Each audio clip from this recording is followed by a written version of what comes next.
Episode 1671-1675. Bab 1671, Orang yang sedang menyelidiki. Pernyataan Yan Suehen membuat semua orang yang hadir terkejut. Saat dia menatap Yan Suehen, mata tetua Peng membelalak. Wanita bertubuh batu ini benar-benar musuh bebuyutanku. Aku sudah mengubah penampilanku seperti ini, tapi dia masih bisa merasakan auraku. Wang Wuxi bertanya pada Yan Suehen, Tuan Sekte Yan, mengapa siarannya begitu? Zuan juga memperhatikan, tidak seperti orang lain yang terkejut, dia malah terkejut. Kakak Yun juga datang, tatapan mata Yan Suehen dan Zuan langsung terpisah begitu mereka bertemu. Dia menjawab, hari kompetisi yang diatur Sekte Iblis dengan kita akan segera tiba. Biasanya, mereka seharusnya datang lebih awal untuk membiasakan diri dengan situasi, tetapi mereka tidak terlihat sama sekali, bahkan setelah sekian lama. Itu berarti mereka terlalu melebih-lebihkan diri mereka sendiri, atau mereka tidak menggunakan identitas asli mereka. Semua pemimpin sekte tahu mengerutkan kening.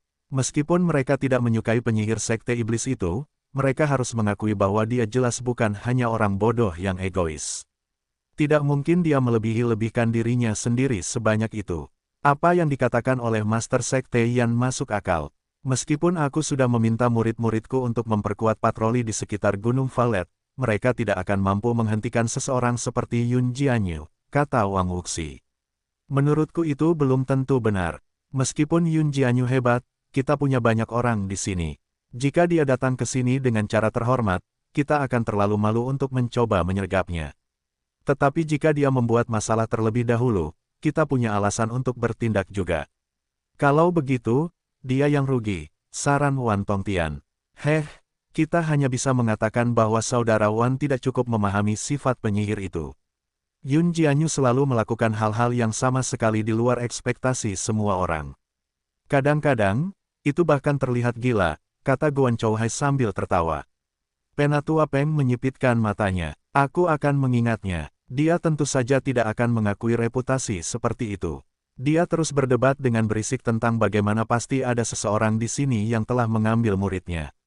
Pada akhirnya, yang lain hanya bisa setuju untuk mengizinkan penyelidikan semua tempat tinggal mereka, tetapi seperti yang diharapkan, tidak ada penemuan. Wang Wuxi mencoba menenangkannya sambil menyatakan bahwa dia pasti akan melakukan hal terbaik untuk membantunya menemukan muridnya. Dengan demikian, persaingan hebat itu hanya berakhir sementara.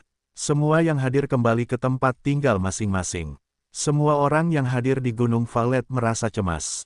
Lagi pula, jika bahkan seseorang dengan tingkat pelatihan Peng Wuyan dapat diculik tanpa suara, bukankah akan lebih mudah untuk menculik semua orang? Para tetua juga khawatir. Mereka memberitahu murid-murid penting mereka untuk tidak meninggalkan garis pandang mereka agar bencana seperti itu tidak terulang lagi. Bahkan Yan Suehen kembali ke halamannya dan tidak keluar lagi.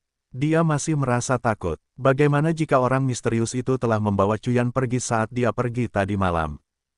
Zuan kembali ke kamarnya.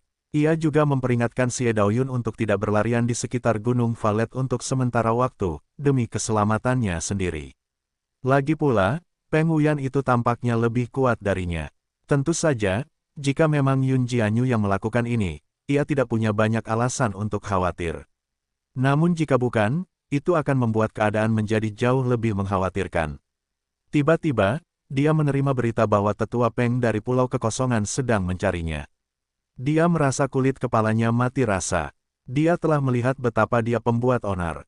Bahkan semua master sekte, itu sudah kehabisan akal dengannya. Mengapa dia mencariku? Jangan bilang dia pikir aku menculik Peng Wuyan. Meskipun dia tidak begitu bersedia, dia khawatir bahwa dia akan melakukan sesuatu yang tidak masuk akal karena hilangnya muridnya.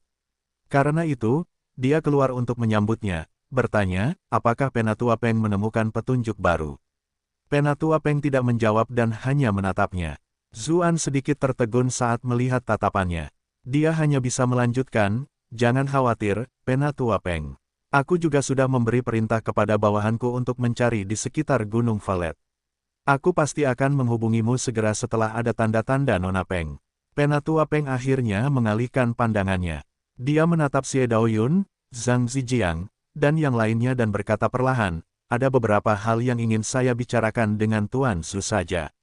Iklan oleh Pub Future. Zuan tercengang. Dia tidak mengerti apa yang dikatakan wanita itu kepadanya.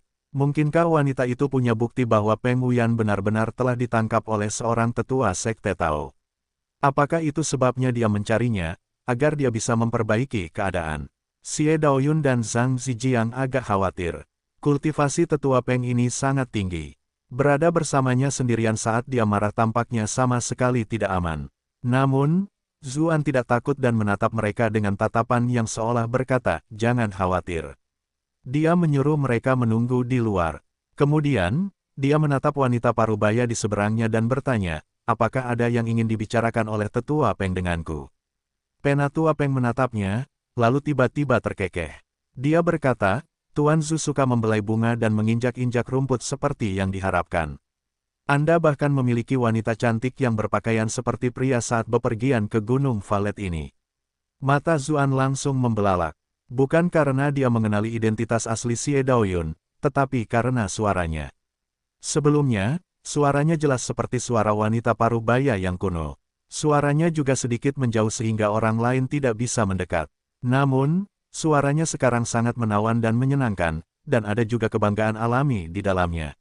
Seolah-olah dia menganggap orang lain sampah. Hanya ada satu orang yang dapat dengan sempurna menggabungkan dua perasaan yang sama sekali berbeda itu. Zuan menatapnya dengan sangat terkejut dan berseru, Kakak Yun. Tuan Zhu telah berkolusi dengan Master Sekte Iblis." Kata tetua Peng, kembali ke suaranya sebelumnya. Dia mencibir sambil menatapnya. Zuan terkejut. Apakah dia tertipu? Apa-apaan ini? Aku tidak akan bisa membersihkannya bahkan jika aku melompat ke mata air kuning neraka. Apakah aku benar-benar akan disalahkan atas hilangnya Peng Wuyan? Tunggu, dia menatap wanita itu dengan ragu. Bagaimana mungkin suaranya bisa begitu mirip? Ketika dia melihat ekspresi bingung dan terkejutnya, Penatua Peng tiba-tiba tertawa. Kemudian, dia melepas topeng wajahnya. Rambut panjangnya terurai, memperlihatkan wajahnya yang cantik. "Kak Yun," seru Zuan, merasa senang sekaligus terkejut. Ia tak kuasa menahan diri untuk berlari dan memeluknya erat-erat. "Apa yang kau lakukan?" tanya Yun Jianyu. Ia juga tidak menyangka bahwa pria itu akan bersikap begitu terus terang. Setelah mendorongnya, ia menatapnya dengan jengkel. "Perasaan seperti ini pasti milik Kak Yun," kata Zuan dengan gembira. Wajah Yun Jianyu memanas. Bocah sialan ini benar-benar berani. Dia sama sekali tidak menahan diri. Zuan tiba-tiba menyuarakan keterkejutannya. "Apakah Peng Wuyan itu benar-benar dicuri olehmu? Bagaimana kau bisa membuat dirimu terlihat sangat mirip dengan tetua Peng? Kami bahkan tidak bisa mengetahuinya hari ini."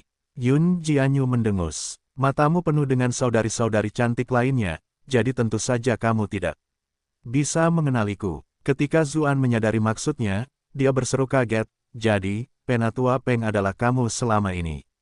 "Tentu saja," kata Yun Jianyu dengan bangga. Penatua Peng itu hanyalah seorang penatua tak dikenal dari Pulau Kekosongan, dan Pulau Kekosongan selalu tinggal jauh, di tempat yang tidak terlalu dekat dengan 8 sekte lainnya. Wang Wuxi belum pernah melihatnya, jadi aku bisa menggertak hanya dengan sedikit mengubah penampilanku. Tapi murid Pulau Kekosongan itu benar-benar kuat. Zuan terdiam. Ekspresinya tiba-tiba berubah. Dia Hong Lei. Tidak heran dia selalu merasakan keakraban darinya. "Baru sadar sekarang. Aku bahkan tidak tahu apakah harus menyebutmu pintar atau bodoh," kata Yun Jianyu sambil mendesah. Zuan panik dan berseru, "Tapi dia hilang kemarin. Kita harus menemukannya secepatnya." Iklan oleh Pub Future. Meskipun sebelumnya dia khawatir tentang hilangnya Peng Wuyan, mereka tidak memiliki banyak hubungan satu sama lain. Namun, jika itu adalah Qiu Honglei, semuanya berbeda. "Jangan khawatir, itu hanya sesuatu yang kukatakan untuk mengelabui mereka," kata Yun Jianyu. Sikapnya benar-benar berbeda dari kemarahannya di Golden Peak sebelumnya. "Lalu, di mana dia?" tanya Zuan, masih belum sepenuhnya yakin. Yun Jianyu sedikit kesal. Dia membentak, "Apa, kamu bahkan tidak percaya kata-kataku? Apakah kamu takut aku akan menjual kekasih kecilmu atau semacamnya?" Semua anggota Newes Chapters di Novelby.com. Zuan berkata dengan nada meminta maaf, "Aku hanya khawatir, oke. Sudah lama sekali aku tidak melihatnya sehingga aku jadi sedikit gelisah. Kenapa kamu tidak mengatakannya lagi di depan gadis Chu itu? Dia kebetulan ada di sini juga," kata Yun Jianyu sambil mencibir. Zuan memasang ekspresi canggung. Bukan hanya cucu Yan, ada juga Yan Suehen. Jika dia tahu apa yang sedang terjadi sekarang, bukankah semuanya akan langsung menjadi tidak terkendali? Jangan khawatir, aku mengirim Hong Lei untuk menjalankan misi, kata Yun Jianyu. Zuan tercengang. Ia berkata, tidak heran kau melakukan pertunjukan itu hari ini. Kau ingin menunda kompetisi, tapi apa gunanya sampai kalian tidak bisa diganggu dengan kompetisi sepenting ini lagi? Ekspresi Yun Jianyu tiba-tiba menjadi sangat bertentangan. Dia menatap Zuan sebentar sebelum bertanya, bisakah aku mempercayaimu? Zuan tertegun. Ia mengulurkan tangan untuk memegang tangannya sebelum berkata, kita sudah berjuang melewati hidup dan mati berkali-kali. Kupikir itu adalah sesuatu yang tidak perlu kita khawatirkan lagi. Bukankah kau dan wanita sedingin batu itu juga menjalani hidup dan mati bersama? Yun Jianyu menjawab, jelas tidak puas dengan jawabannya. Zuan berkata dengan malu, itu berbeda. Kita memiliki hubungan yang paling dekat. Mulut pria memang tidak bisa diandalkan. Wajah Yun Jianyu memanas. Dia bergumam, kenapa kau mengungkitnya? Dia mendorongnya menjauh sebelum melanjutkan, masalah itu hanya karena keadaan darurat. Kau sudah diselamatkan, dan aku merasa puas, jadi kita berdua imbang. Jangan mengungkitnya lagi. Lagi pula, kau harus memanggilku Tuan di depan Hong Lei. Di masa depan, kita akan kembali seperti dulu. Zuan tercengang. Mungkin karena dia berasal dari Sekte Iblis, tetapi Yun Jianyu jelas sedikit lebih tenang tentang hal seperti itu daripada Yan Suehen. Namun, sikap acuh tak acuh seperti itu hanya membuatnya merasa bahwa dia semakin jauh darinya. Pada saat itu, dia bahkan tidak tahu harus berbuat apa lagi. Hubungan kita istimewa, jadi aku akan menganggapmu sebagai orang yang dapat dipercaya. Meski begitu, kamu tidak boleh memberitahu siapapun tentang apa yang akan kamu dengar. Kalau tidak, aku mungkin akan hancur selamanya, kata Yun Jianyu, ekspresinya serius. Zuan menggigil. Dia belum pernah melihat wanita itu bersikap seserius itu sebelumnya. Dia mengangguk dan berkata, aku mengerti. Saat merasakan ketulusannya, Yun Jianyu bertanya, apakah kamu pergi untuk menangkap Raja Yan tadi malam? Aku tidak menyangka kau akan mengetahuinya secepat ini, kata Zuan. Meskipun dia sedikit terkejut, itu tidak terlalu mengejutkan. Gunung Valet tidak begitu dekat dengan Yi Commandery, tetapi berita tentang sesuatu yang besar itu juga menyebar dengan cepat. Dia adalah Master Sekte Iblis, jadi tidak terlalu mengejutkan baginya untuk mengetahuinya. Itu sebelum memperhitungkan bahwa dia tahu tentang identitas Golden Token 11 miliknya. Mengapa kau harus bertindak melawan Raja Yan? Jangan bilang itu benar-benar karena dia akan memberontak, kata Yun Jianyu sambil menatapnya. Dilihat dari pemahamanku tentangmu, kau juga tidak begitu setia kepada Zhao Han. Zuan menjelaskan, alasan utamanya adalah karena aku sedang menyelidiki pembunuhan Golden Token 7 di Yi Commandery, dan akhirnya melibatkan hal-hal ini. Golden Token 7 dan aku bukanlah teman, tetapi aku juga tidak ingin dia mati begitu saja. Dia tidak membunuh Golden Token 7, kata Yun Jianyu langsung. Bagaimana kamu tahu? Tanya Zuan, sedikit terkejut seberapa yakinnya dia. Raja Yan juga sedang menyelidiki kematian Golden Token 7, Yun Jianyu memulai, sebelum berhenti sejenak. Dan orang yang dia percayai bahwa tugas itu kebetulan adalah aku. Bab 1672, Kisah di Balik Layar. Apa? Seru Zuan, merasa sangat terkejut. Dia tidak pernah menyangka dia memiliki hubungan dengan Raja Yan. Keterjutannya tidak sepenuhnya tidak berdasar. Raja Yan terkenal karena kontribusinya dalam memenangkan Sekte Iblis dan pasukan pemberontak mereka, menerima banyak penghargaan untuk itu. Itulah sebabnya mereka dikenal sebagai musuh yang kuat, dan tidak ada yang akan mengikat mereka bersama-sama. Apakah itu mengejutkan? Yun Jianyu menjawab sambil tertawa. Itulah alasan mengapa aku harus memastikan apakah kamu layak dipercaya atau tidak. Zuan menggelengkan kepalanya sambil mengerutkan kening, berkata, jika aku benar-benar ingat, Hong Lei ditangkap oleh Istana Raja Yan. Aku bahkan harus mencari cara untuk menyelamatkannya. Kapan kalian berdua bertemu? Sebelumnya, ada beberapa rumor dan fitnah beredar di istana, yang menyatakan bahwa Raja Yan berteman dengan beberapa pihak yang tidak diinginkan. Itulah mengapa kami bekerja sama untuk mementaskan drama itu. Kami hanya tidak menyangka orang yang muncul itu adalah Anda, kata Yun Jianyu, terdengar sedikit menyesal. Zuan segera menyadari banyak hal. Raja Yan dan Sekte Iblis yang saling berhubungan sangat masuk akal. Raja Yan adalah seseorang dengan ambisi yang besar, jadi tentu saja dia tidak akan puas hanya dengan menjadi orang istana. Dia sendiri sudah menjadi raja, jadi dia bahkan tidak bisa naik pangkat lebih tinggi darinya. Bahkan jika dia menghancurkan Sekte Iblis, lalu mengapa? Mungkinkah dia akan menjadi kandidat tahta? Sebaliknya, itu tidak akan menghasilkan apa-apa selain membuatnya kehilangan prajurit dan jenderalnya. Lebih jauh lagi, meskipun dia adalah bagian dari keluarga kerajaan, dia tidak berasal dari faksi yang sama dengan Zhao Han. Garis keturunan mereka agak berjauhan satu sama lain. Seperti kata pepatah, ketika pemimpin jatuh, semua orang yang terkait menderita dengan cara yang sama, dan ketika burung telah terbang, busur disimpan.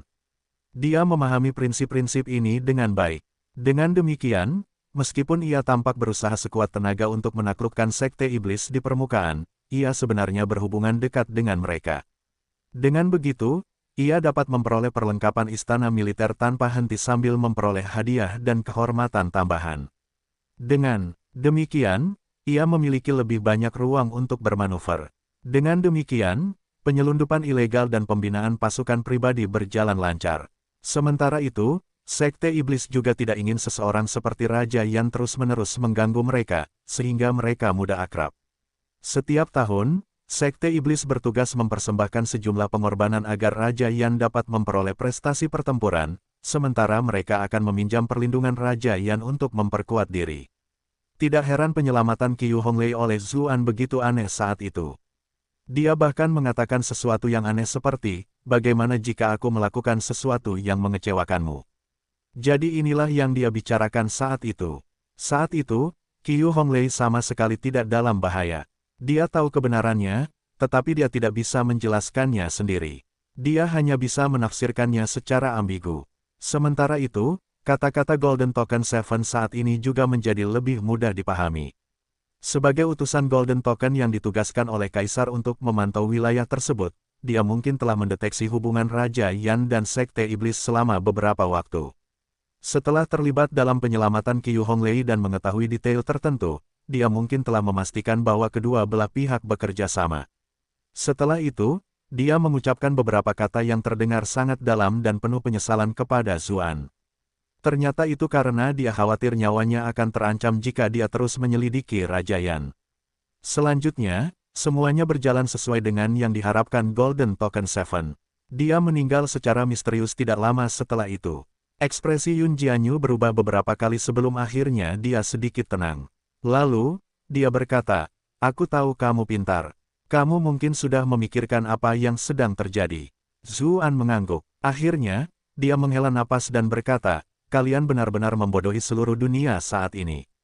Jika Raja Yan tidak ditangkap, kamu tidak akan pernah mengatakan yang sebenarnya padaku, kan? Seperti yang kau katakan, jika Raja Yan tidak ditangkap, aku tidak akan mengatakan tentang hal-hal ini." Tapi, Yun Jianyu terdiam, menatap Zuan dengan mata berwibawa, namun menawan. Dia melanjutkan, "Hanya karena hubungan kita, aku mengatakan itu yang sebenarnya. Kalau tidak, aku akan mengatakan hal lain." Zuan memeluknya sambil tersenyum dan berkata, "Sepertinya Kak Yun benar-benar menganggapku sebagai salah satu dari kalian. Kalau tidak, kalian tidak akan memberitahuku rahasia yang sangat penting bagi Sekte Iblis ini." "Jangan bertingkah terlalu terbuka," kata Yun Jianyu sambil berusaha menghindari sentuhannya. "Aku sudah bilang padamu untuk memperlakukanku seperti tuanmu di masa depan. Kalau tidak, cepat atau lambat Honglei akan tahu ada yang aneh." Iklan oleh Pub Future. Zuan memasang ekspresi aneh. Ketika dia memikirkan bagaimana tubuh mereka saling beradu, sungguh sulit baginya untuk memperlakukannya sebagai senior.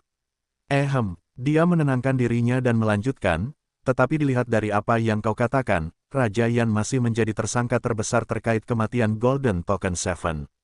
Yun Jianyu menggelengkan kepalanya dan menjawab, "Raja Yan menyatakan bahwa dia ingin membunuh Golden Token Seven beberapa kali, tetapi dia tidak dapat bertindak karena status Golden Token Seven. Karena itu, dia menghubungi Sekte Suci kita beberapa kali. Tetapi karena aku tahu bahwa kamu adalah utusan Golden Token, aku khawatir kamu mungkin memiliki semacam hubungan dengan Golden Token Seven, jadi aku tidak setuju." Zuan terharu. Dia menatapnya dengan ekspresi bersyukur dan berkata, kamu sudah mengkhawatirkanku meskipun kita belum memiliki hubungan yang paling intim. Kak Yun, kamu peduli padaku.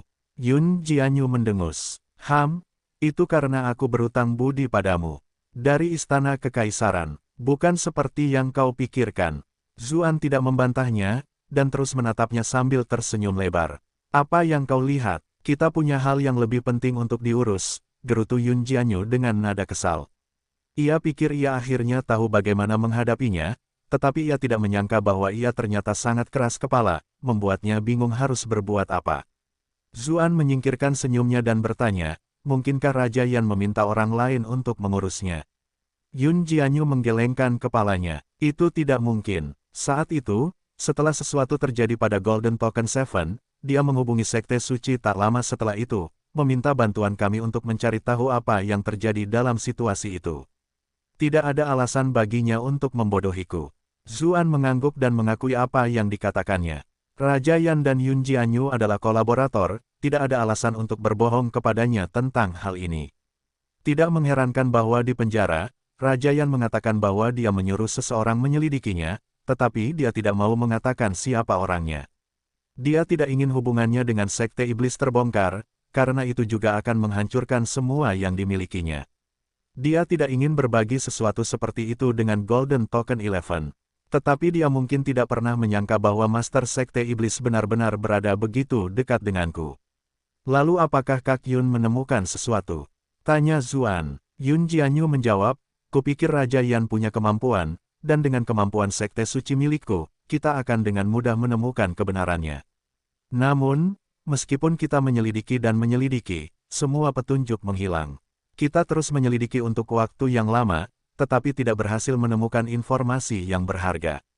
Aku bisa merasakan bahwa ada kekuatan besar yang mendukung cobaan ini, kekuatan yang tidak lebih lemah dari Raja Yan sama sekali, dan bersembunyi di balik bayangan.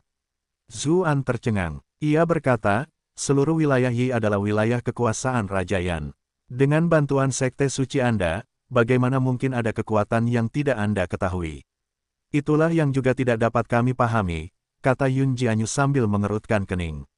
Tetapi Raja Yan adalah orang yang cukup ambisius dan kejam. Karena ia tidak dapat menemukan dalangnya, ia memutuskan untuk mendorong hal-hal ke arah yang paling menguntungkan baginya. Anda kebetulan tiba di Yi Commandery, jadi ia menyuap seorang embroidered envoy bernama Jiang Zong untuk menyesatkan Anda dan membuat Anda menyelidiki Hope of Freedom sebagai gantinya. Zuan tiba-tiba mengerti apa yang telah terjadi. Dia bertanya, mengapa dia ingin aku bertindak melawan pusat kebebasan? Kelompok pedagang Pegasus milik Raja Yan sebelumnya bersaing dengan kelompok pedagang Zenyuan. Mungkinkah pusat kebebasan ada hubungannya dengan kelompok pedagang Zenyuan? Iklan oleh Pub Future. Namun, balasan Yun Jianyu cukup mengejutkannya. Hubungan antara pusat kebebasan dan Gubernur Zhang dari Yi Commandery sangat baik.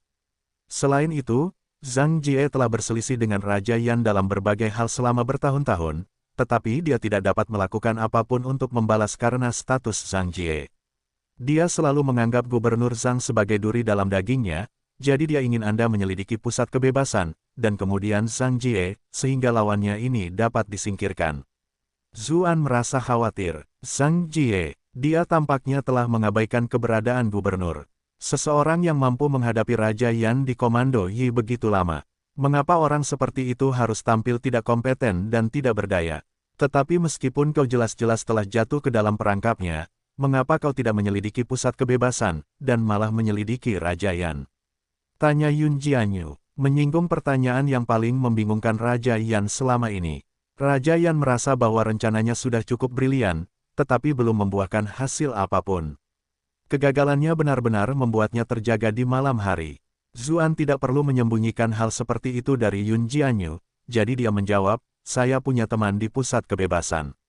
Kami sudah bicara, dan saya yakin mereka tidak akan menipu saya. Kau sengaja tidak menyebutkan nama mereka, jadi pasti wanita, kan? Dan pasti wanita yang sangat cantik, balas Yun Jianyu sambil mencibir. Kau benar-benar hebat, tahu. Kemanapun kita pergi, terlepas dari apakah itu sekte besar atau organisasi tersembunyi, kekasihmu ada di mana-mana. Anda telah berhasil menipu Yun Jianyu sebesar +200 +200 +200. Zuan terkekeh malu, lalu menjawab, apa maksudmu? Itu hanya teman, teman. Seorang teman, sama sepertiku. Yun Jianyu berkata tiba-tiba, tetapi dia segera menyesalinya. Bukankah dia baru saja menyeret dirinya ke dalam kekacauan ini sekarang juga? Tidak mungkin dia dan aku sedekat aku dan Kak Yun, kata Zuan cepat-cepat dengan ekspresi serius. Itu benar, jadi dia sama sekali tidak merasa bersalah saat mengatakannya. Siapa yang dekat denganmu? Balas Yun Jianyu, mulai merasa sedikit tidak nyaman. Pikirannya tidak terbaca saat dia berkata, jika Raja Yan tahu bahwa dia dikalahkan karena ketidaktepatan cintamu, dia mungkin akan mati karena marah. Zuan hanya bisa tertawa mengejek dirinya sendiri. Ia khawatir Yun Jianyu akan menggunakan ini sebagai dalih untuk memulai keributan dan dengan cepat bertanya, saya sebenarnya sangat penasaran bagaimana Raja Yan menyuap Jiang Song. Bagaimanapun, utusan bordir selalu diperiksa dengan ketat. Mereka semua adalah individu dengan latar belakang yang jelas dan tekad yang kuat. Pangkat Jiang Song tidak rendah, jadi bagaimana Raja Yan menyuapnya? Belum lama ini sejak Embroidered Envoy didirikan, jadi tidak mungkin akan terjadi banyak korupsi. Yun Jianyu berkata dengan serius, Raja Yan tidak menyuapnya, tetapi malah menyelamatkan hidupnya.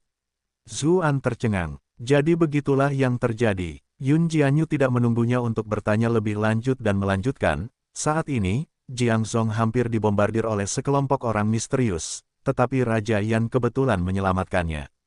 Itulah mengapa dia akhirnya bekerja di bawah Raja Yan. Dibungkam, Zuan menjawab dengan kaget. Seseorang berani membunuh seorang universitas bordir untuk menjaga rahasia. Siapakah di dunia ini yang berani melakukan hal seperti itu? Mungkinkah ada konflik internal di rumah bordir? Yun Jianyu berkata, ini juga satu-satunya hal yang kami temukan dari penyelidikan kami.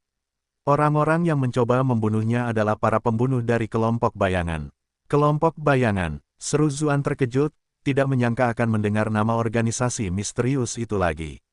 Dari Bright Moon City hingga ibu kota, dan bahkan hingga sekarang, dia sudah berinteraksi dengan mereka beberapa kali. Organisasi itu tampak lebih misterius daripada Hope of Freedom. Baik atau buruk, dia bisa menemukan tempat pemborosan uang Hope of Freedom.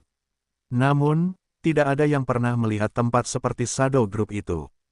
Pembaruan teratas di NOVL Income. Jiang Song tampaknya telah dijebak oleh kelompok bayangan dengan suatu cara. Sayangnya, dia tidak tahu banyak tentang kelompok bayangan, dan kami juga tidak dapat menemukan informasi berharga apapun, kata Yun Jianyu, terdengar sangat kesal. Kenapa dia harus dibungkam? Zuan bertanya setelah terdiam sesaat.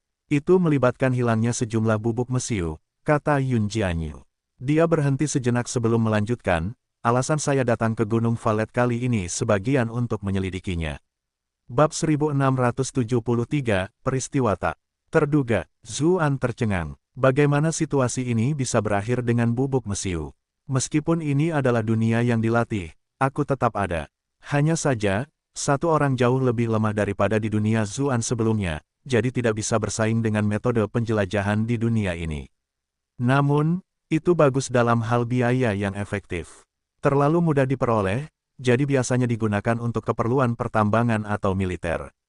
Merasa melihat kebingungannya, Yun Jianyu menjelaskan, dulu, istana seharusnya mengirim sejumlah bubuk mesiu ke Komando Yi dan itu harus diterima oleh Raja Yan, tetapi itu ditemukan di tengah jalan.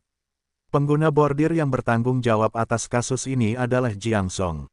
Kemudian, melalui penyelidikannya, ia menemukan bahwa itu dicuri oleh Sekte Iblis. Kasus itu ditutup begitu saja. Zuan menghela napas dan berkata, jika di tempat lain, kesimpulannya akan baik-baik saja, tetapi dia sudah tahu bahwa Raja Yan dan Sekte Iblis diam-diam bersekutu. Yun Jianyu menatapnya, jelas tidak senang dengan dia yang menyebut sektenya sebagai Sekte Iblis. Dia menjawab, kamu benar. Kami tahu bahwa kami tidak melakukan hal seperti itu, dan Raja Yan mempercayai kami. Itu berarti ada yang salah dengan orang yang sampai pada kesimpulan itu. Raja Yan pergi untuk menyelidiki latar belakang Jiang Song, tetapi kebetulan bertemu dengannya saat ia ditemukan oleh sekelompok pengejar misterius yang mencoba membungkamnya. Oleh karena itu, Raja Yan mengambil kesempatan untuk menyelamatkannya. Di mana Jiang Song sekarang? Tanya Zuan. Dia telah mencoba mencari pria itu setelah menyadari ada yang tidak beres dengannya, tetapi tidak dapat menemukan Jiang Song sama sekali.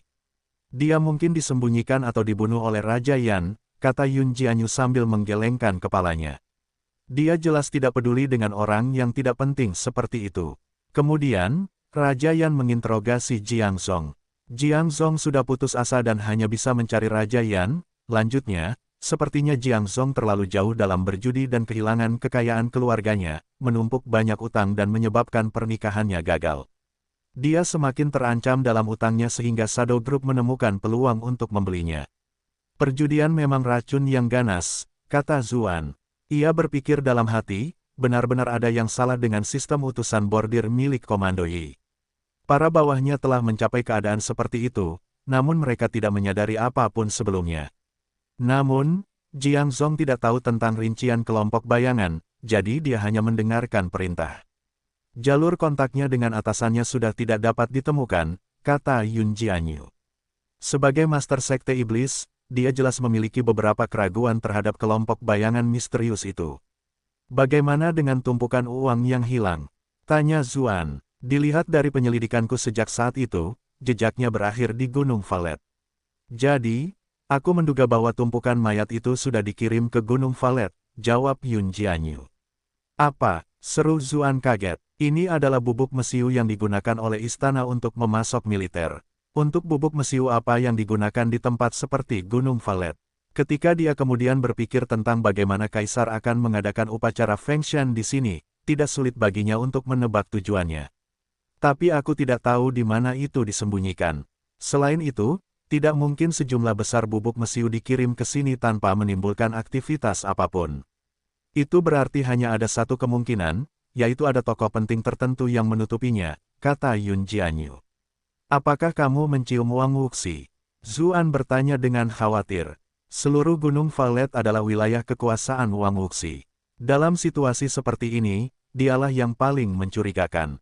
Wang Wuxi memang mencurigakan, kata Yun Jianyu sambil menggelengkan kepalanya. Tidak mungkin kalau itu adalah sekte Tao lainnya. Banyak orang datang ke Gunung Valet lebih awal untuk mengikuti kompetisi Tao yang hebat ini. Jika mereka datang ke sini untuk menjadi pihak penerima, sekte matahari yang bertindak juga tidak akan bisa begitu saja memeriksa harta benda mereka. Jadi itulah mengapa kau berpura-pura menjadi tetua Peng dari Pulau Kekosongan. Kamu sedang menyelidiki masalah ini, kata Zuan, setelah memikirkan banyak hal. Tidak heran dia selalu merasakan perasaan yang begitu akrab dengan Peng Wuyan. Dia senang karena selama ini dia tidak terlibat konflik dengan mereka, dan bahkan telah membantu mereka beberapa kali. Kalau tidak, dia bisa saja berakhir dibenci oleh mereka. Dia bertanya, ngomong-ngomong, di manakah tetua Peng dan Peng Wuyan sebenarnya? Aku membunuh mereka, kata Yun Jianyu dengan ekspresi tidak senang. Lagi pula, aku adalah iblis yang membunuh tanpa berkedip. Zuan mengernyitkan dahinya. Meskipun dia tahu tentang identitasnya, berdasarkan interaksi mereka, dia belum benar-benar melihat sisi jahatnya. Dia masih merasa sedikit tidak nyaman saat mendengarnya. Lihatlah betapa takutnya dirimu, kata Yun Jianyu sambil memutar matanya. Jangan khawatir, membunuh seseorang begitu saja sia-sia. Saya mengurung mereka dan berencana untuk melepaskan mereka begitu saja setelah semua ini. Siapa tahu, aku bahkan mungkin bisa menanam benih di sekte Tao untuk masa depan. Zuan menghela napas lega. Dia segera bertanya sambil terkekeh, bagaimana penyelidikannya sejauh ini. Hong Lei dan aku telah menyelidiki masalah ini selama ini, tetapi sayangnya, belum ada hasil apapun, kata Yun Jianyu. Ekspresinya menjadi sedikit aneh saat dia melanjutkan, tetapi terkadang, tidak dapat menemukan apapun yang dapat memberitahu kita banyak hal. Zuan tercengang. Dia bertanya, apa maksudmu? Sebelumnya aku juga curiga pada sekte Tao, tetapi mereka tetap saja tamu.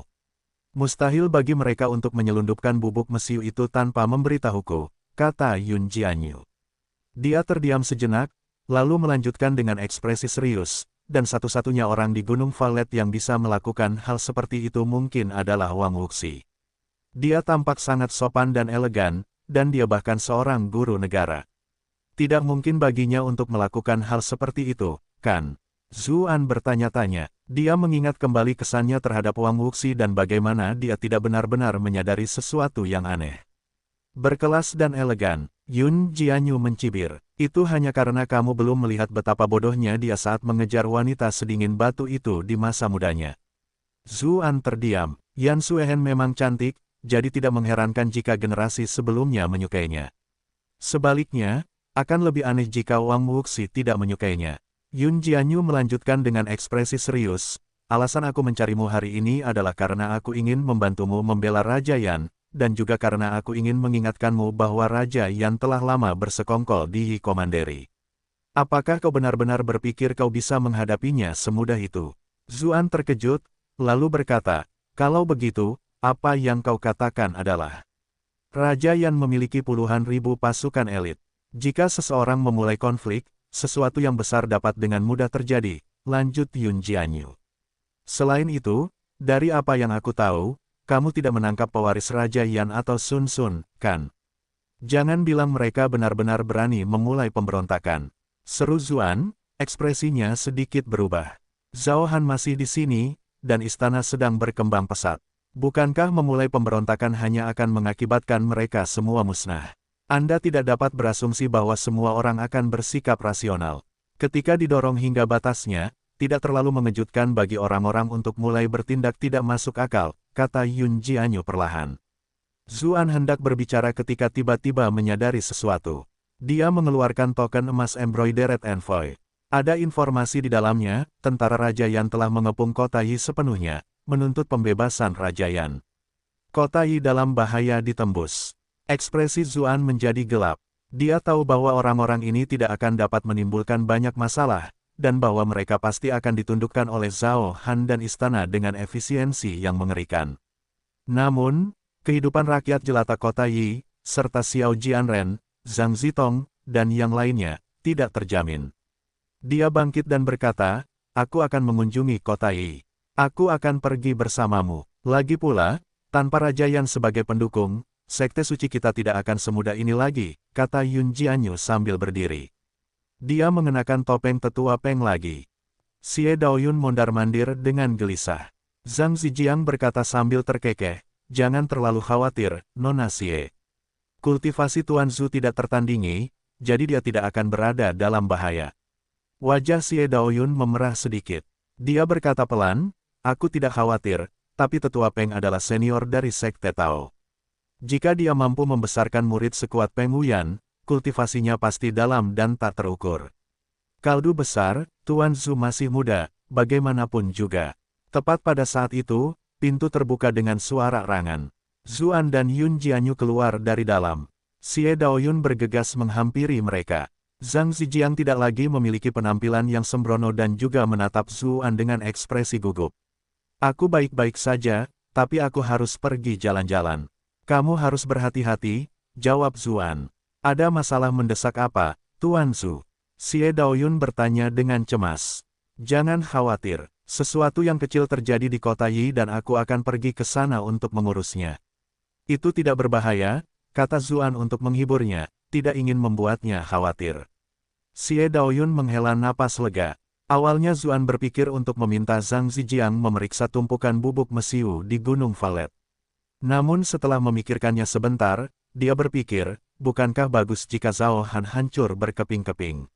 Mengapa aku mengkhawatirkan orang itu? Setelah itu, dia melambai pada mereka berdua dan pergi.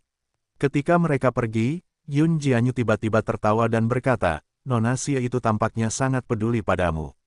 Zuan berkata sambil tersenyum malu, dia temanku, jadi itu hanya masalah teman. Teman lagi, kamu punya banyak teman wanita cantik, ya kan? Yun Jianyu membalas dengan nada mengejek. Zuan menatapnya dengan heran. Ada sedikit rasa geli di wajahnya saat dia bertanya, apakah Kak Yun cemburu? Wajah Yun Jianyu memanas. Dia melotot padanya dan berkata, enyahlah. Aku hanya berbicara untuk Hong Lei kita. Kenapa kamu tertawa? Aku akan merobek mulutmu. Apa? Kamu tidak percaya padaku? Kamu masih akan terus tersenyum. Ketika mereka berdua sampai di kaki gunung, Zuan mengeluarkan roda angin api dan mengundang Yun Jianyu untuk berkuda bersamanya. Namun, setelah ragu sejenak, dia tetap menggelengkan kepalanya dan berkata, aku akan terbang sendiri. Dia jelas ingin menjaga jarak darinya. Zuan berpikir, seperti yang diharapkan dari musuh bebuyutan Yan Suehen. Mereka berdua memiliki cara berpikir yang sama persis. Jadi, dia tidak memaksakan masalah itu. Setelah mereka terbang ke udara, dia menemukan sesuatu untuk dibicarakan untuk menghilangkan kecanggungan, bertanya, benar, apakah roh kura-kura di dasar kolam air hitam itu juga sesuatu yang kalian atur? Kala itu, justru karena si kura-kura menyebutkan ada seorang perempuan yang melemparkan token emas 7 ke dalam kolam, maka ia pun mencurigai adanya pusat kebebasan. Yun Jianyu tercengang. Dia bertanya, roh kura-kura apa? Dulu, karena Raja Yan tahu bahwa kamu berhasil mempersempit jalan kepada seorang wanita, maka dia menyuruh Jiang Song membawamu ke pusat kebebasan. Kalian tidak tahu tentang roh kura-kura itu? Zuan bertanya dengan heran. Dia selalu mengira bahwa roh kura-kura itu adalah sesuatu yang diatur oleh Raja Yan, dan itu caranya untuk mengalihkan kesalahan kepada Tang Tianer. Dia menduga bahwa Raja Yan hanya salah perhitungan karena tidak tahu tentang hubungannya dengan Tang Tianer. Namun, dilihat dari apa yang dikatakan Yun Jianyu, Raja Yan bahkan tidak tahu tentang keberadaan roh kura-kura itu.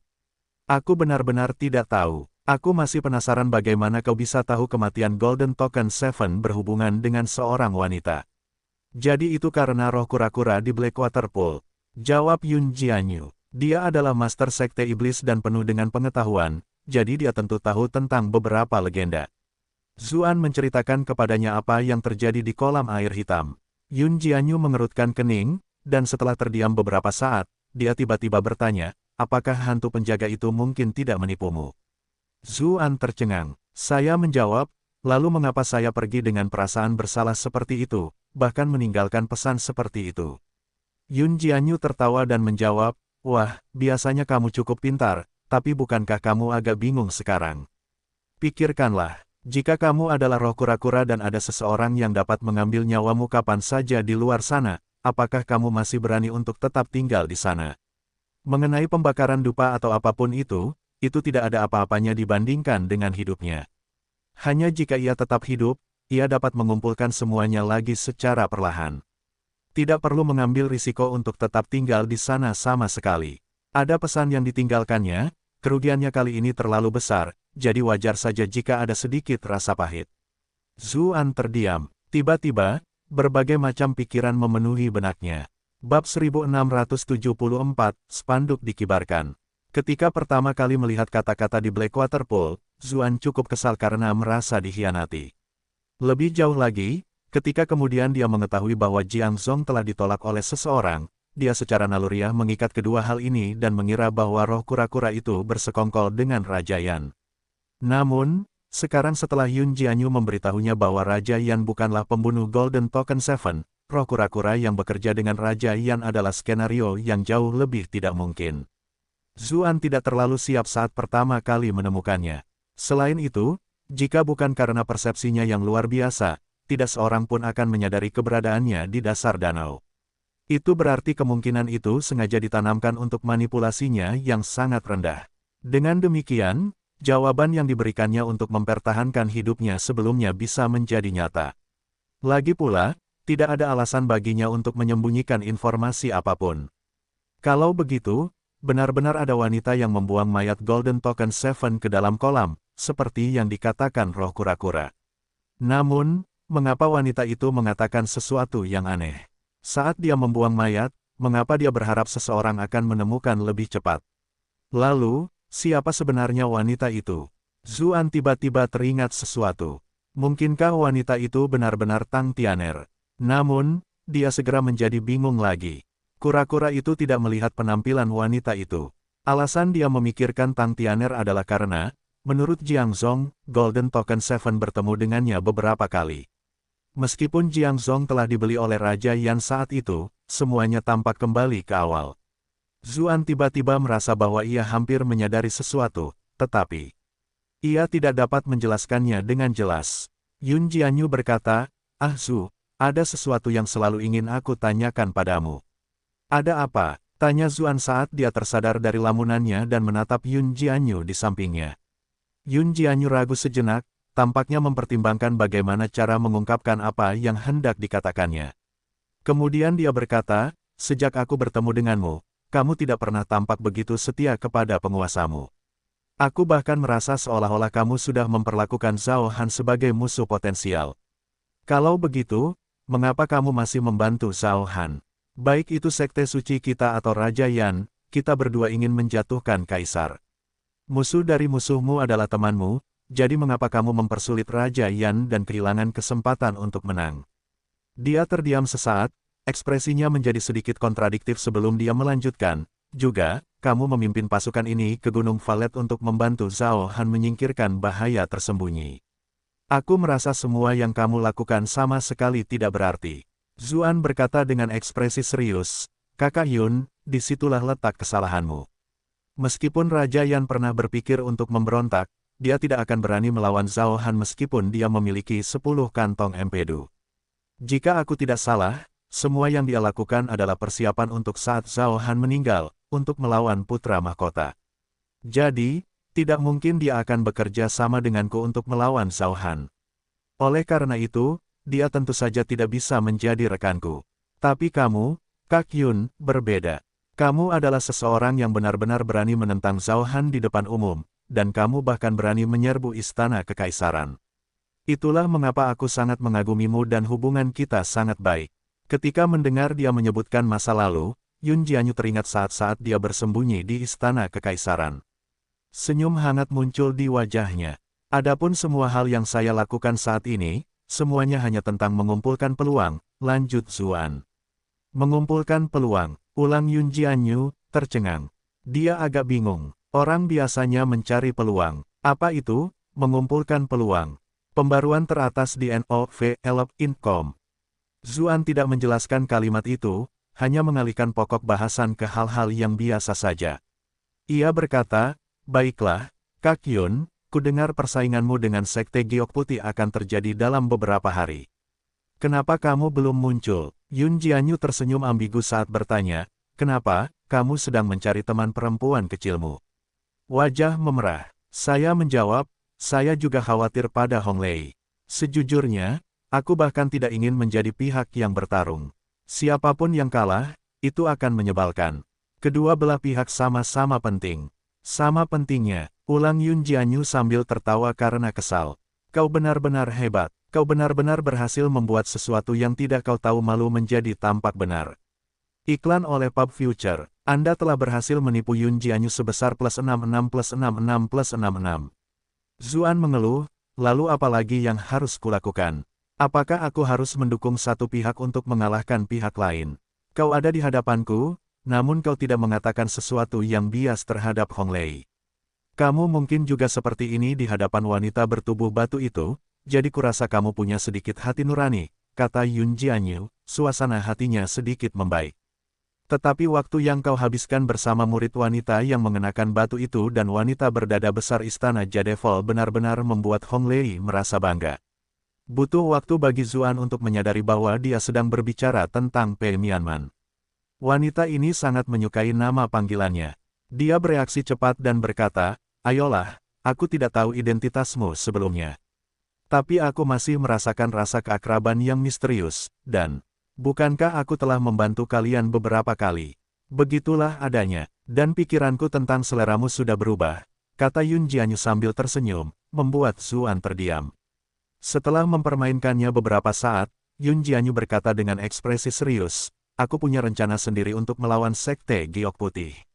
Namun, karena hubunganmu dengan pihak lain sangat baik, memberitahumu hanya akan menempatkanmu dalam posisi yang sulit. Aku berencana untuk mencari alasan untuk menipumu, tetapi aku tidak ingin melakukannya lagi. Aku tidak akan memberitahumu. Aku harap kamu bisa mengerti. Zuan tertegun sejenak. Kemudian, dia menatap Yun Jianyu, senyum mengembang di bibirnya. Apa yang kamu lihat? Apakah kamu kesal? Tanya Yun Jianyu dengan heran. Sama sekali tidak, aku hanya merasa bahwa kamu memiliki kecantikan yang bebas dan riang, kata Zuan. Dia tidak bisa menahan diri untuk tidak mendesak kagum. Mereka berdua benar-benar memiliki kepribadian yang sangat bertolak belakang, tidak heran mereka menjadi musuh. Aku tidak ingin mendengar omonganmu itu. Omonganmu itu tidak mempan padaku, jawab Yun Jianyu. Meski begitu, senyum di antara alisnya masih menunjukkan isi hatinya yang sebenarnya. Keduanya mengobrol sebentar, dan segera tiba di dekat Yi Commandery. Yun Jianyu tidak dapat menunjukkan identitas aslinya di depan umum, jadi dia turun terlebih dahulu. Zuan berganti pakaian menjadi utusan bordir, lalu bergegas ke kota Yi. Dia bisa melihat spanduk berkibar di mana-mana bahkan dari jauh, dengan pasukan menyebar di seluruh lapangan. Rasanya seolah-olah awan hitam telah mengelilingi kota. Sementara itu, gerbang kota Yi ditutup rapat, dengan tentara ditempatkan di dinding. Dengan Zhang Jie sebagai pemimpin, semua pejabat komando Yi menunjukkan ekspresi gugup. Mereka tahu bahwa jika mereka benar-benar bertarung, tidak mungkin beberapa penjaga pertahanan kota dapat menang melawan pasukan lapangan lawan yang berpengalaman. Kekuatan istana Raja Yan di kota itu juga tidak kecil. Jika mereka berkoordinasi antara dalam dan luar, bagaimana mungkin kota Yi bisa dipertahankan? Karena itu, Zhang Jie dengan gugup meminta pihak lain untuk tenang, dan mengatakan bahwa ada banyak kesalahpahaman. Sayangnya, itu tidak ada gunanya.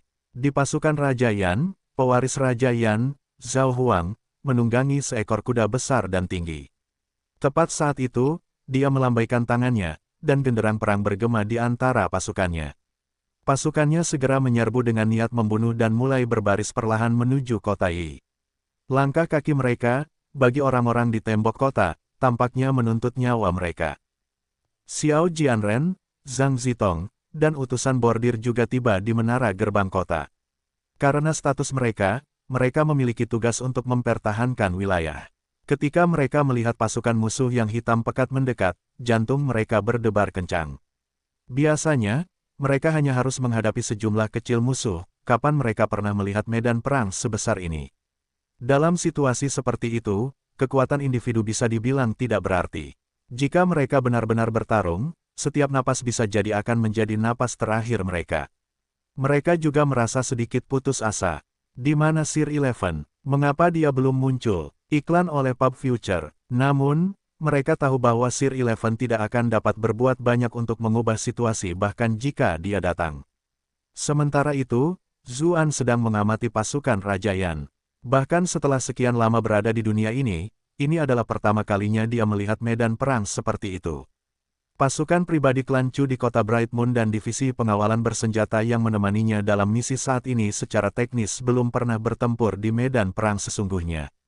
Pasukan Raja Yan adalah pasukan yang telah lama bertempur melawan ras iblis dan pasukan pemberontak. Mereka semua memiliki niat membunuh yang hampir nyata yang dapat membuat banyak kultivator menggigil ketakutan, tidak mampu mengeluarkan kekuatan mereka yang sebenarnya. Formasi mereka yang ketat, baju besi mereka yang unggul. Rincian tersebut menunjukkan bahwa mereka bahkan lebih berkualitas daripada pasukan pribadi klan Chu. Zuan melihat banyak benda mirip meriam di dalam pasukan, yang seluruhnya terukir dengan rune. Benda-benda itu jelas merupakan gabungan teknik kultivasi dengan teknologi mesiu. Sementara itu, dinding kota Yi berkedip-kedip dengan cahaya biru, mereka jelas mengaktifkan formasi pertahanan mereka. Namun, sulit untuk mengatakan berapa lama prajuritnya, yang memiliki moral rendah, dapat bertahan. Zuan tidak bisa menunggu lebih lama lagi.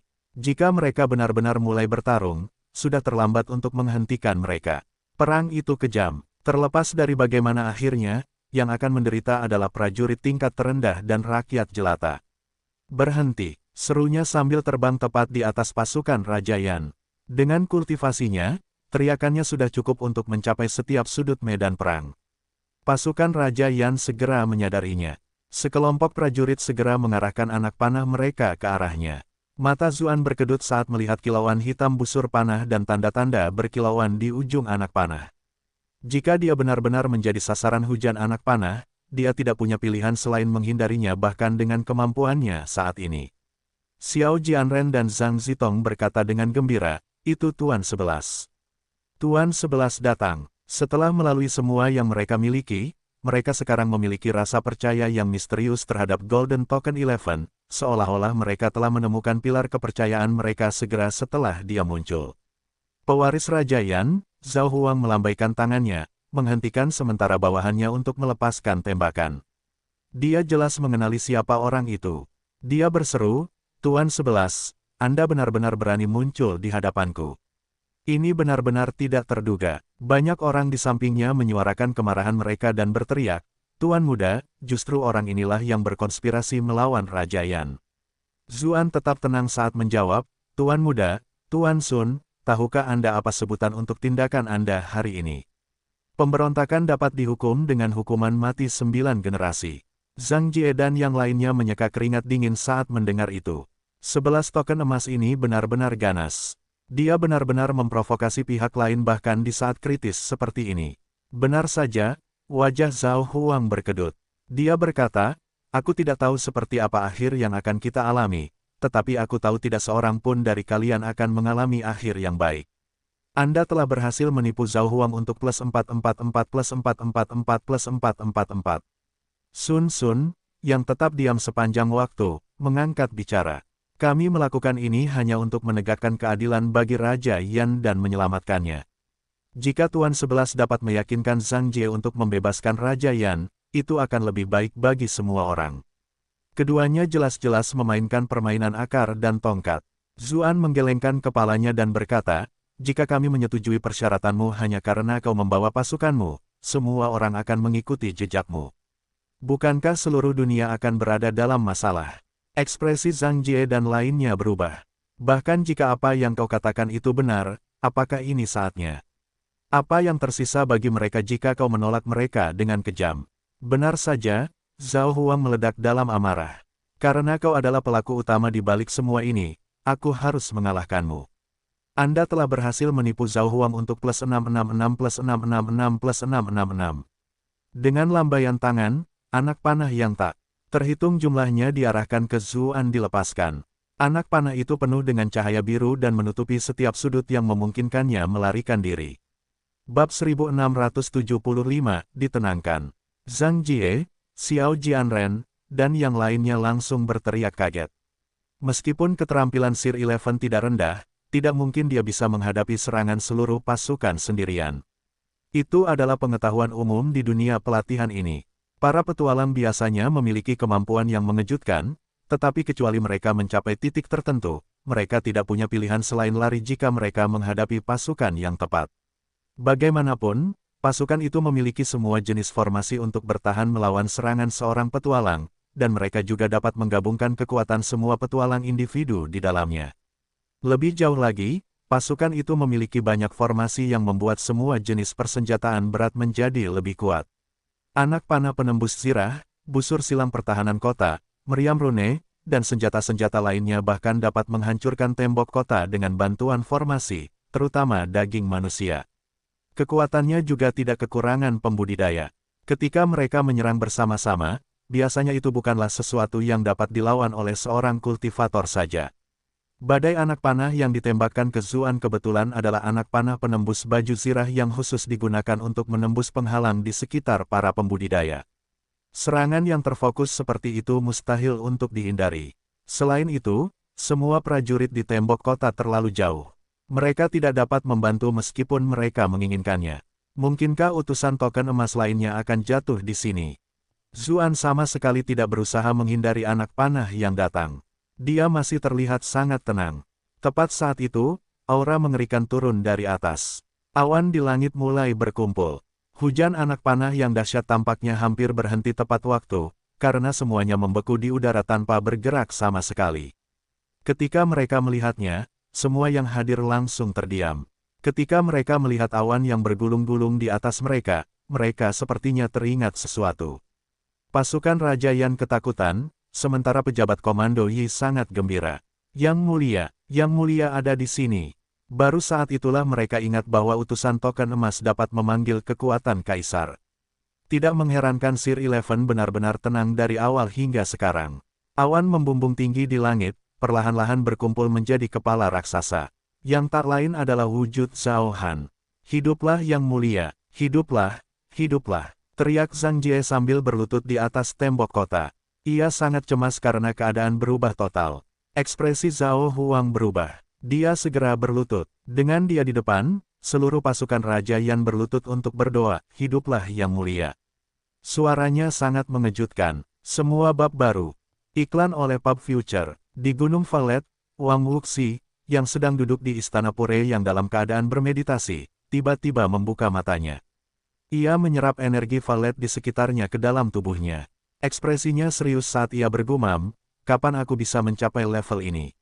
Sementara itu, Master Huang dari kuil ketenangan sedang mengajar muridnya yang nakal dan suka berbuat onar.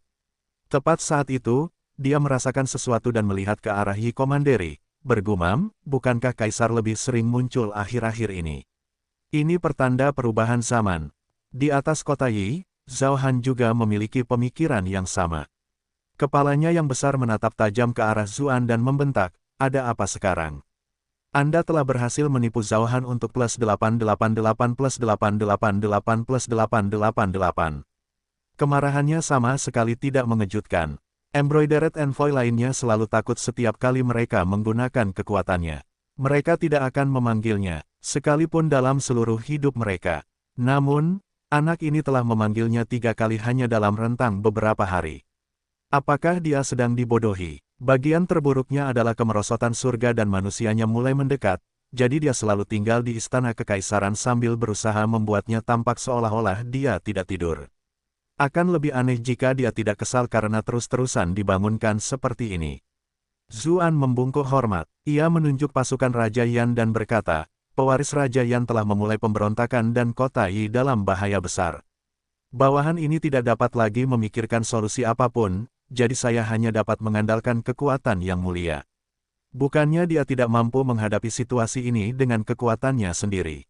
Namun, dengan begitu banyak orang di medan perang ini, menggunakan kemampuannya akan dengan mudah mengungkap identitas aslinya sebagai Zuan. Selain itu, bahkan jika dia mengerahkan seluruh kemampuannya di sini, tidak akan ada manfaat yang bisa diperoleh. Kalau begitu, mengapa dia harus mengerahkan seluruh tenaganya demi kepentingan publik? Bagaimanapun juga, Zhao Han adalah senjata penghancur yang akan sia-sia jika tidak digunakan. Terlebih lagi, dia telah memanggil Zhao Han beberapa kali dengan sengaja, untuk melihat apakah dia dapat melemahkan jiwa Kaisar. Pada saat yang sama, dia ingin melihat lebih banyak kekuatan Kaisar untuk mempersiapkan tindakan pencegahan terhadap kemampuannya. Meskipun dia telah berhadapan dengan Zhao Han di ruang bawah tanah rahasia, itu hanyalah pecahan jiwa. Kemampuannya sangat berbeda dari keterampilan ofensif tubuh utama. Dia menatap hujan anak panah yang masih melayang di udara, dan ekspresinya tidak dapat menahan diri untuk menjadi sedikit lebih serius. Ketika Zhao Han mendengar itu, tatapannya menyapu mereka yang hadir. Dia segera mengambil keputusan mengenai situasi tersebut dan berteriak, Zhao Huang, sungguh kurang ajar. Begitu dia berbicara, meskipun tidak ada tanda-tanda dia akan melakukan apapun, semua anak panah di langit langsung hancur menjadi debu. Mereka yang hadir terkesiap kaget. Seluruh tubuh Zhao Huang gemetar saat ia berlutut di tanah dan berkata dengan hormat, yang mulia bijaksana dan tercerahkan.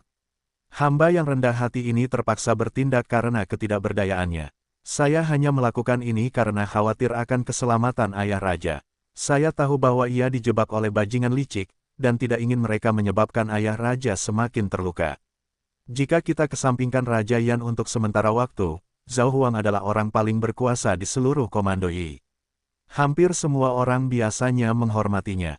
Namun, di hadapan Zhao Han, meskipun secara teori mereka masih sepupu, dia tidak bisa menunjukkan sedikit pun rasa bangga. Apakah ini alasanmu memindahkan pasukanmu? Zhao Han menjawab sambil menatapnya dengan dingin. Iklan oleh Pub Future, seluruh tubuh Zhao Huang sedingin es. Ia hampir terkapar di tanah saat ini. Ia tidak bisa berkata sepatah kata pun. Di sampingnya, Sun Sun berkata, melapor kepada Yang Mulia. Raja Yan selalu setia dan mengabdi kepada Yang Mulia selama bertahun-tahun, dan telah menumpas pasukan pemberontak di Komando Yi selama bertahun-tahun. Ia telah menerima banyak penghargaan dari istana, namun ia malah didakwa dengan tuduhan kriminal melalui suatu rencana aneh. Jika berita ini tersebar, hati para prajurit di semua komando akan menjadi dingin. Zhao Han sedikit mengernyit. Dunia tidak terlalu damai saat ini. Dia memiliki Rasvian sebagai musuh yang kuat, dan ada juga pasukan pemberontak Sekte Iblis dan tiran lokal lainnya. Bahkan ada beberapa sisa kejahatan dari dinasti sebelumnya. Karena itu, dia telah menugaskan anggota keluarga kekaisaran untuk menjaga tempat yang berbeda. Begitulah cara klan Zhao mampu mengendalikan semuanya. Kematian Raja Yan bukanlah masalah besar, tetapi jika itu akhirnya mengguncang kepercayaan klan kekaisaran, itu akan jauh lebih merepotkan. Meskipun dia memiliki pikiran-pikiran itu, dia tetap tidak terpengaruh di permukaan. Dia berkata, Kaisar ini telah menugaskan seseorang untuk menyelidiki kasus ini. Kebenaran apakah Raja Yan disalahkan secara tidak adil atau tidak akan segera terungkap. Setelah Sun Sun mengingatkannya, Zhao Huang pun berangsur-angsur menjadi sedikit tenang. Ia menggertakkan giginya dan berkata, maafkan hamba karena berbicara terus terang. Gubernur Zhang selalu berselisih dengan ayah, dan bukti pemberontakan itu diajukan oleh Tuan 11 ini sendiri. Jika kasus ini diserahkan kepada mereka, bahkan jika ayah tidak melakukan kesalahan, ia akan berakhir menjadi penjahat. Hamba yang rendah hati ini tahu tentang rencana jahat mereka, dan bahwa begitu rencana mereka terlaksana, ayah pasti akan mati. Saya melakukan kesalahan ini karena putus asa. Saya berharap Yang Mulia memaafkan saya. Zhao Han menjawab dengan dingin, apakah maksudmu Kaisar ini tidak kompeten dalam memilih orang? Orang rendahan ini tidak berani, kata Zhao Huang sambil segera bersujud meminta maaf. Zhao Han kemudian berkata, Kaisar ini punya pendapat sendiri mengenai kasus Raja Yan. Apakah alasan-alasan acak tentang keyakinan semacam ini dapat membodohi Kaisar ini? Yang Mulia, bijaksana dan luar biasa. Tentu saja tidak ada yang bisa menipu Anda, kata Zhao Huang sambil mendesah lega. Dilihat dari tidak adanya pembicaraan Kaisar, tampaknya ada peluang untuk menghindari bencana ini. Tepat pada saat itu, Zhao Han melanjutkan, demi mempertimbangkan pengabdianmu dalam menyelamatkan ayahmu, aku akan menunjukkan belas kasihan dalam menangani kasus ini. Namun, pelanggaran adalah pelanggaran. Zhao Huang akan kehilangan gajinya selama 3 tahun dan kehilangan pangkat militernya. Semua perwira yang terkait akan kehilangan 3 tingkat pangkat militer. Zhang Jie langsung menunjukkan ekspresi kecewa.